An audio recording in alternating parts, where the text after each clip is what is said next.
Make a note of the set temperature before entering maintenance monitor mode. Then turn off the remote. Press and hold the up and down buttons together until 03 comes up.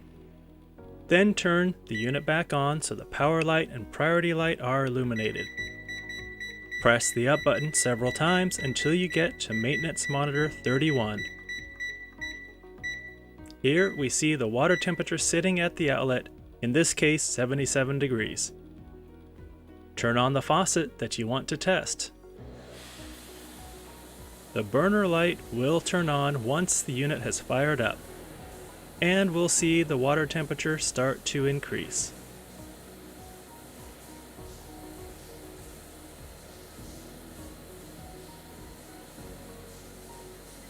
Once the unit hits the set temperature, it will maintain it within 2 degrees.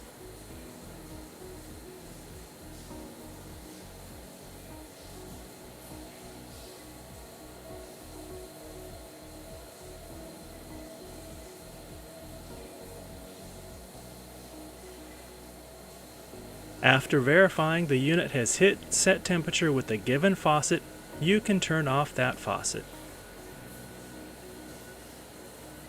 The burner light will turn off and you can press and hold the up and down buttons to exit maintenance monitor mode.